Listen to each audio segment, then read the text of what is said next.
In the early days, CWI did have several holiday homes, the Mary Adamson home in Rockingham and Eastern home at South Fremantle. In those days, it's almost impossible to explain just how poor people were, but the CWI used to run the holiday for country children, and the story's always told of Win Lemoynian at 19, too old to be a guest.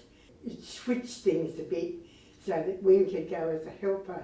Now that was the first time Win at 19 had ever seen the sea. So that's the sort of thing and that they were designed as, not only to give the children a new experience, but to give the mothers a break too. Because being a farm wife in those days was quite hard work. By the time you did the washing by hand and made the bread and made the butter, etc., etc. And that was where the Eastern home and the Mary Adamson home came in. And then in 1954, the government, CWA at the time, was through a series of divisions, of which this area was Western Plains. And Western Plains asked head office to apply for a Crown grant at Jurien as the site of a future holiday home. Now these holiday homes were built and managed by CWI, but accommodation was not limited to CWI members. The land allocated was in Padbury Street with a laneway that gave access to the beach, so it was very convenient. And there were several shacks out here then, but access to Jurien was limited by lack of roads. Roads in the Dandaragan Shire at the time were just a thin skin of gravel on top of sand. And of course, as the summer went on, they deteriorated to virtually a series of potholes. Some of the early settlers, like Rodney Ward, could tell you about how you got out here in those days. And once they were allocated the block, nothing much was done for some years. Every now and again, somebody would say, we should do something with that block at Jurien. But nothing happened. And there was a small fund that had accumulated over the years. And then in 1971, Margaret Vanzetti got to be divisional president. You know, Margaret made things, but she decided something must be done.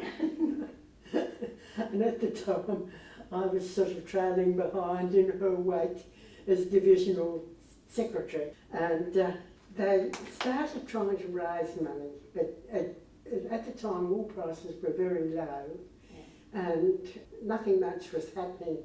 And then somebody, and I've got a suspicion it was my mother, got the idea of selling debentures in the project to be redeemed as accommodation once it was built, and that went ahead fine. We got to within $600, it was dollars by then, of the amount we had to have before we could start. And all of a sudden everything came to a flat stop. We were getting a bit desperate, and then a family out in the eastern wheat belt put in the $600 and we were off and racing. But of course our timing was wrong. It had to be started before the bins went on, because once the bins went on the trucks for harvest, you weren't going to get any masculine cooperation at all. So at any rate, once we had the funds and permission from head office, then we could get started. The Vanzetti menfolk were co-opted to clear the site. The Vanzettis had 3 sons. They were all adult, but Mum very much, ruled the roost. Anyway, they cleared the site. Michael Kenny carted up the reinforcing for the slab. Hugh Bennett brought up some of the material for the building, and Bill Ward, whose family weren't even members of CWI, brought it up, and we had it all on site, ready to go. And then Lamb Brothers tendered for the job, so we were off and racing. And Orsino Vanzetti was a bit worried because he wasn't sure how Margaret and I'd get on. But he and my husband Frank were towers of strength. And the other one, who was behind the scenes but invaluable, was Norma Lamb. Her husband, Norm Lamb, was the builder, but he had a reputation for being a volatile character, and she was sort of general peacekeeper. Anyway, we got it done. And then, of course, we found that we hadn't allowed for painting.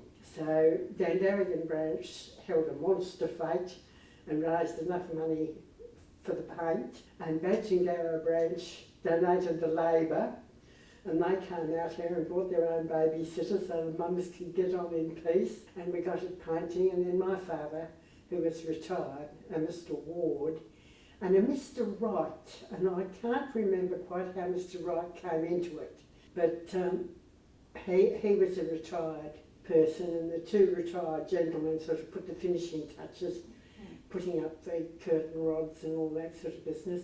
And so we went along. The Jurien Bar branch had only just been formed, and I think that Thelma Clausen was the first branch president. So they were the hostesses for the grand opening.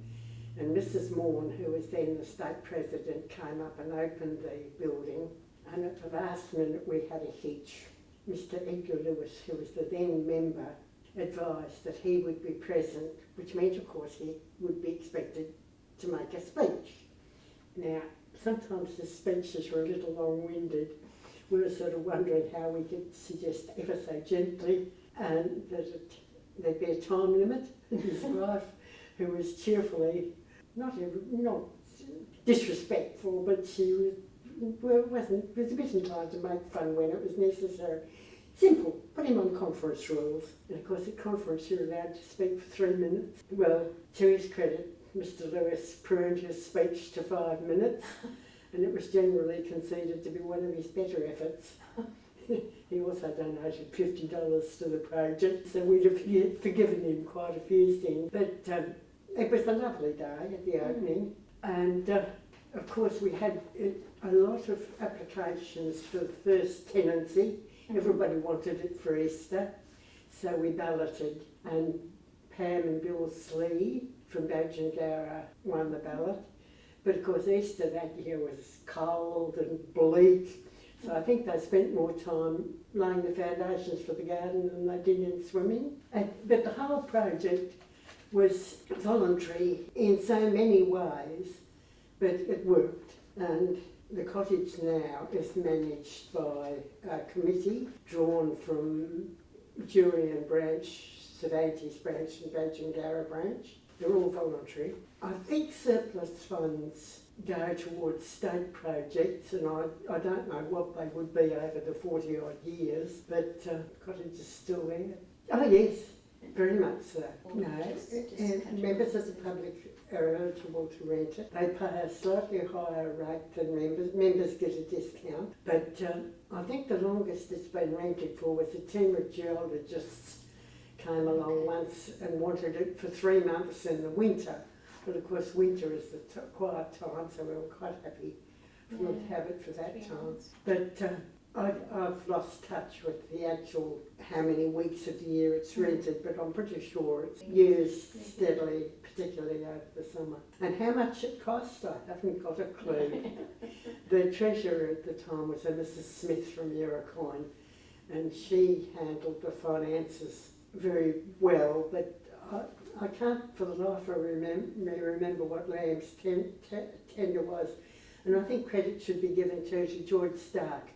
He was the building inspector at the time, and he drew up the plans, but he never sent us a bill. And that's why there's that brick firewall at the end of the building, so that in future, if ever they decide to build a second unit, it can just go on. You know, there was a tremendous amount of help from various sources, but we got the job done. I think its peak, well, I know that the peak of the association's membership in West Australia was the year of the state conference being held in Kalgoorlie, and membership that year was a bit over 10,000. I think now it's not much more than 2,000.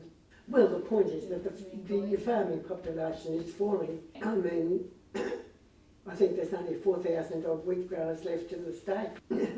But when she and my grandson get married, she'll be my granddaughter-in-law. They rang up the other night and added the bonus that Georgia has also joined the Burracoppin branch of the CWA.